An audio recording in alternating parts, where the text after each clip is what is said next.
Good evening, fight fans. It is the Iman Report after a fun, exciting UFC fight card on ESPN on Wednesday, July 15th. It is tax day, yes. Hopefully, you guys remember to file your tax returns and file an extension or whatever. So, yeah, hopefully, you paid your taxes today. So, today is tax day. It's also UFC Fight Night. Cater versus Ige was tonight's fight. In the main event, Calvin Kattar beats Dan Ige by unanimous decision 49-46, 49-46, 48-47. This certainly is going to be a fight card. A fight. The main event, I think that's going to get 50 G's tonight. That was fight of the night.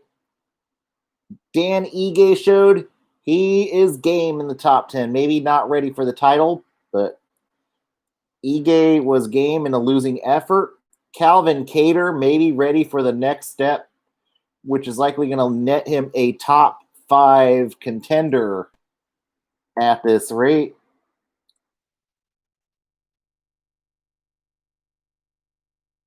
His best win is against Kattar's best win thus far is against Jeremy Stevens. But the bad news is he's kind of lost against Zabit. And Yair Rodriguez could potentially be going for the next title shot here in the coming weeks.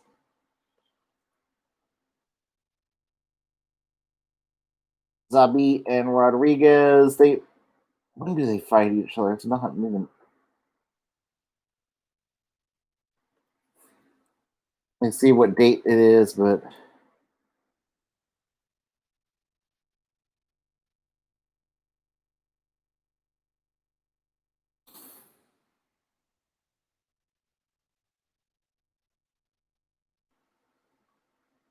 August 29th. So that'll be August 29th. So unfortunately, Kattar has had a loss to Zabit, so that's not likely next for him. Yair Rodriguez, does Pantoja get a title shot if he wins? That remains up in the air. Another event that is coming up, and this could be where we see Calvin Kattar's next opponent. You've got Brian Ortega going up against Korean Zombie at some point. That's where I think we see Calvin Kattar's next fight. Potentially the winner of those two is where I really think that is going to be Calvin Kattar's next opponent. But then again, Dana White could angle to put the winner of Zombie and Ortega up against Alexander Volkanovski. Well, if say Max Holloway stays at 145, that might be a possible matchup. I don't know. Problem is, I think Kattar loses to Max Holloway.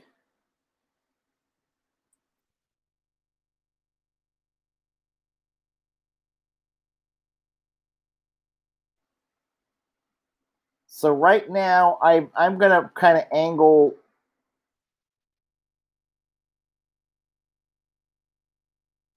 So yeah, I think as of right now, I would angle the winner of Zombie and Ortega should be next for Calvin Kattar. I think that's probably next. And we'll find out if he's an actual bona fide contender or if he's maybe a gatekeeper. His 2 losses in the UFC are against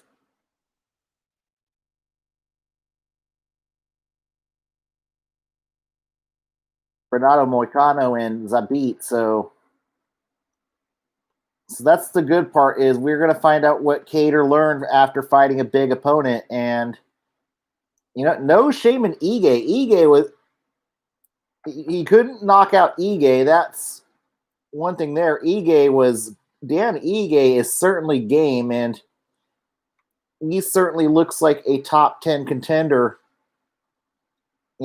He's Still a bit unfinished, but he's probably the best prospect that has come from the Dana White Contender Series. And I think Ige certainly maybe gets rewarded in the losing effort. I think what should be next for Dan Ige is potentially the loser of Zabit and the loser of Zabit and Rodriguez is what I think should be next for Dan Ige. He's going to take a little bit of a step back, but I think he does deserve another top 10 opponent. He was game in tonight's fight. See how hopefully he gets a little bit of a break. He fights quite frequently.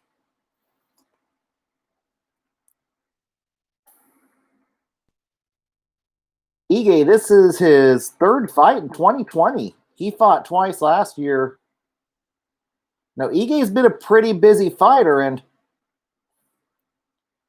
he didn't beat a top 10 opponent tonight, but he showed he belongs in the top 10, and maybe give him a little bit of a break. And I certainly think the loser of, I think, another top 10 fighter is what should be next for Dan Ige.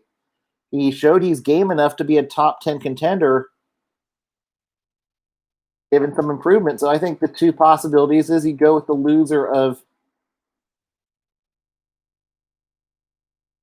I think either the loser of Zabit and Rodriguez or the loser of Zombie and Ortega. Those are the two realistic possibilities right there. But better days are going to be. But you know what? I think at some point we're going to see Dan Ige fight for a title, and this kid has grown a lot from fighting in the Dana White Contender Series. It's a really good fight there. In the fight before the co-main event, Tim Elliott beats Ryan Benoit by unanimous decision. All three judges had it 29-28.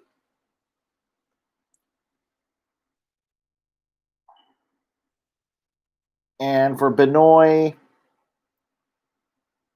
okay, this is his second loss in a row. He's 1-3 in his last to Ryan Benoit. Probably just, unfortunately, I feel like he was just brought in to get Tim Elliott the win. Tim Elliott needed a win. He was in jeopardy of being cut with a loss. Elliott's an entertaining fighter. I don't know if 3 losses in a row might have necessarily got him cut, but this was a gimme win for Tim Elliott. Tim Elliott hasn't exactly been great since returning to the UFC. He's only won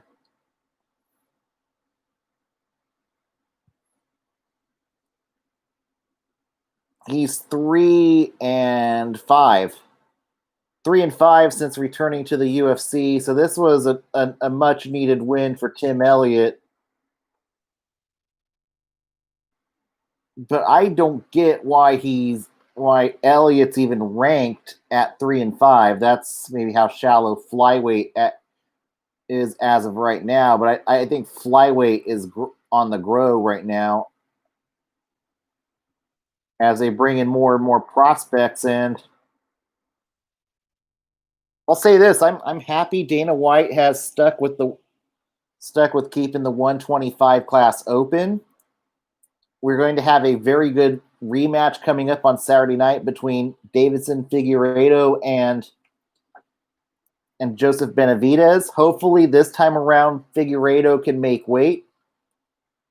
But props for Dana White for not shutting down the 125 division. But Tim Elliott's never going to fight for a title, but he is a good gate. But he still could serve a purpose as a gatekeeper at 125. As for who should be next for Tim Elliott,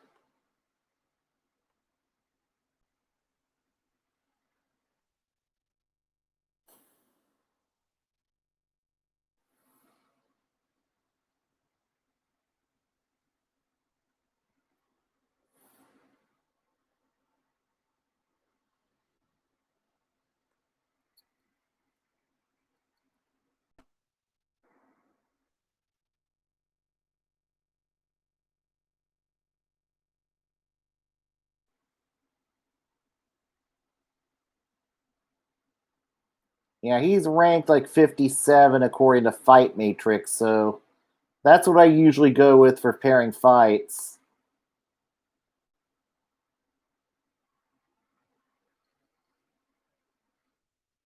Okay, maybe a couple, maybe the winner of Malcolm Gordon and Amir Albazi. That's who should be next for Tim Elliott. Nobody big.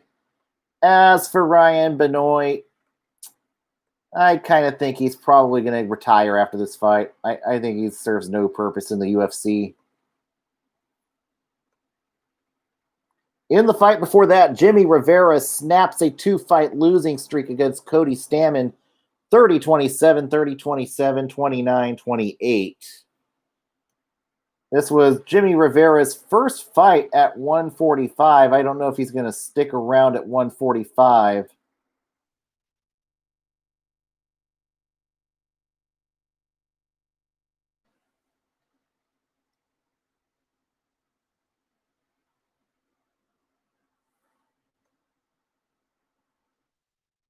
But he is kind of at limbo at 135 after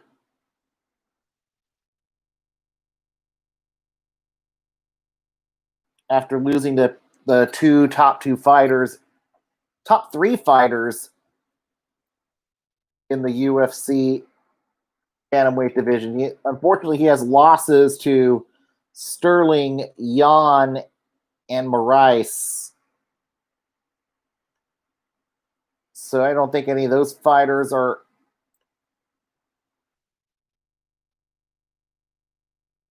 there for Jimmy Rivera.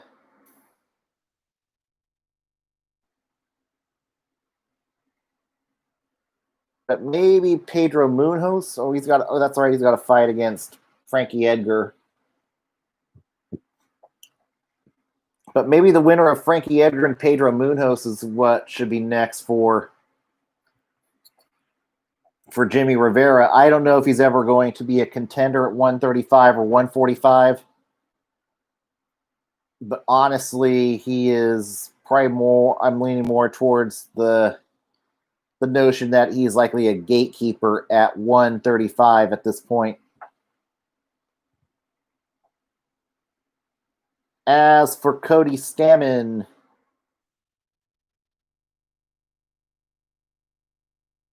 does he stick with 145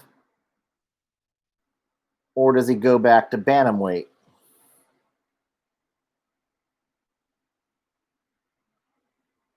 If Stamann sticks around at 145, at 135, excuse me, I think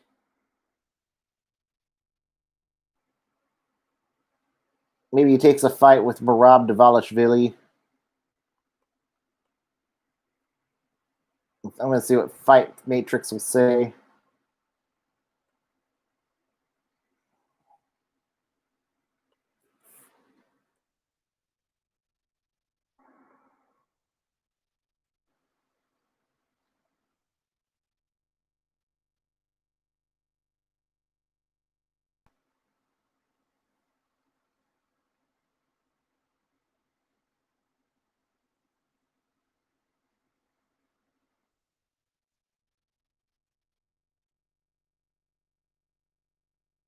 Okay, maybe the loser of Grant Dawson, Nadnir Amani, so maybe a step down for Cody Stamann is that's probably the proper step down for Stamann after losing.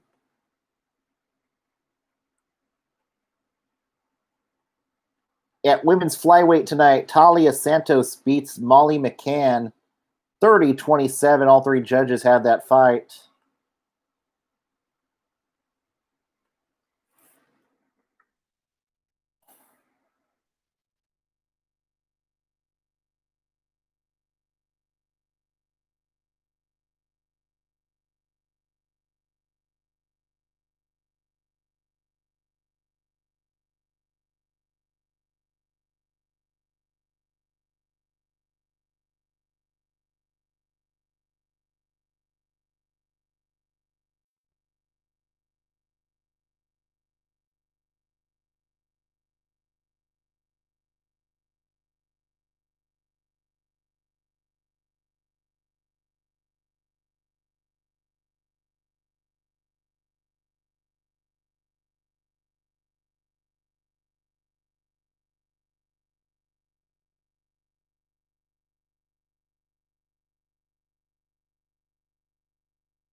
Oh wow, she's not ranked. Okay.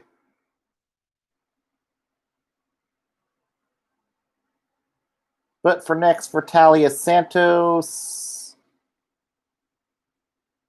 maybe Marina Moros is what should be next for her. As for Molly McCann, that's her next fight should be the loser of Modafari and no, the loser of Agapova and Dobson's what's next for Molly McCann.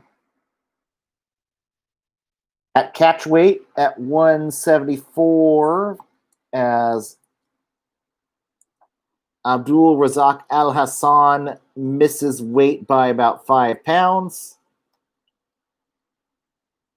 It didn't matter. Mornir Laze beats Al Hassan by a unanimous decision. So you don't make weight and lose anyways. Kind of karma right there.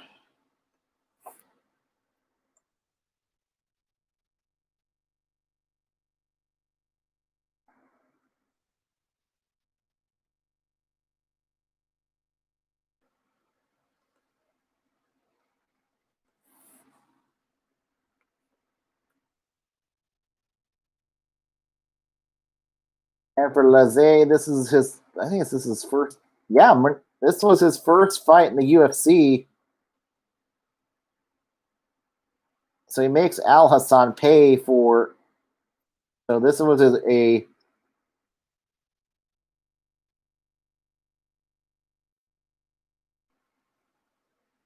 Always good to get your first win in your octagon debut. He does that against Al Hassan. Al Hassan probably fight the debutant, another debutant next.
And I can't seem to find anybody who's come. That's what I hate about these lower ranked fighters. Sometimes it's hard for me to find the next fighter coming off a W to pair. We'll find some. Oh, come on, don't. We'll find somebody for him.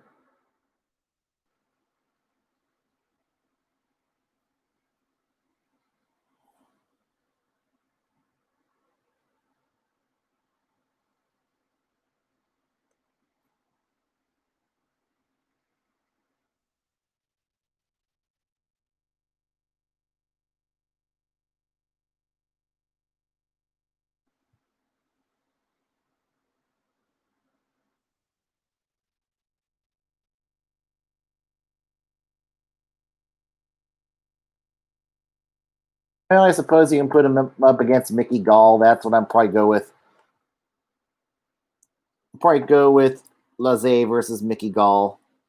Now on to the prelim card. I'm probably gonna run through this pretty quick. I was coming home from work, pretty much worked and missed a lot of the prelim card.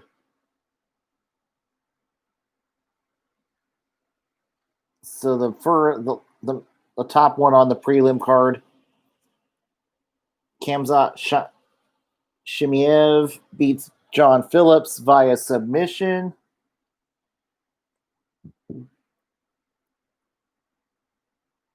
John Phillips now 1-2 1-4.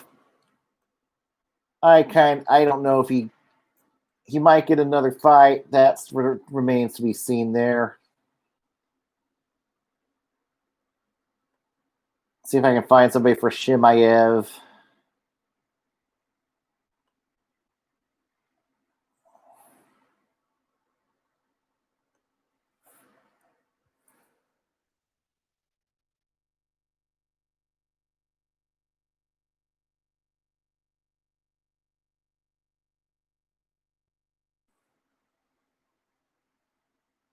Okay, I think Bavon Lewis would probably fit the bill there. Bavon Lewis on a prelim. At featherweight, Leon Murphy beats Ricardo Ramos by a TKO in the first round.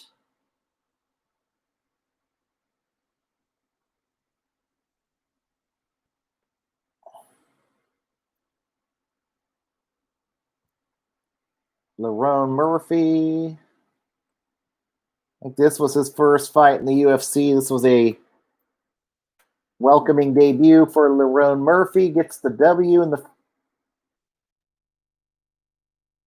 Oh, okay. This is not his first fight, but this is his first win in the UFC. That's for sure.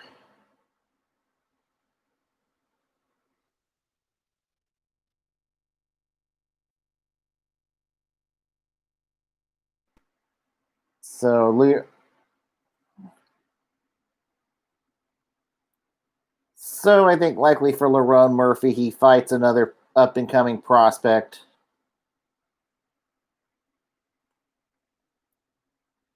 At light heavyweight, Modestas Bukauskas beats Andreas Michailidis by elbows. Nothing really exciting about that. Another couple prospects there. Jared Gordon beats Chris Fishgold by a unanimous decision, 30-26. Jared Gordon, Chris Fishgold, another fighter who misses weight. Doesn't exactly bode well for Fishgold. And then on top of that, Fishgold is now 1-3 in the UFC. I think Fishgold's next fight is certainly going to be against another fighter that is in danger of being cut from the roster. So that's likely what's next, a fighter near the cut line. As for Jared Gordon, will he stick at 145? That's another question there.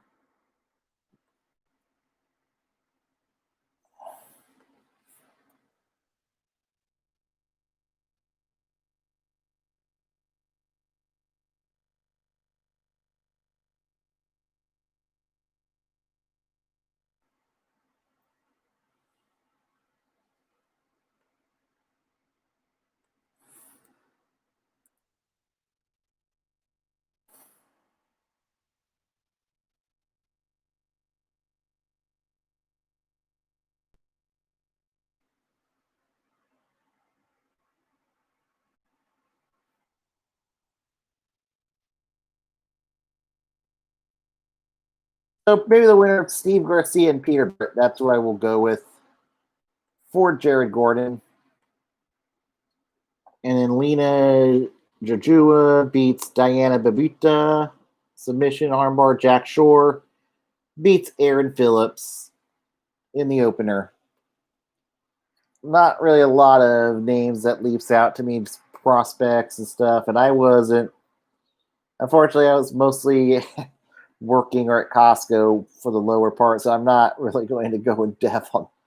I'm tired. I'm working overtime. I'm probably ready to go to bed here, so I'm kind of want to make it abbreviated at that end. But maybe I'll find some pairings for them later tonight or tomorrow when I have a little more energy.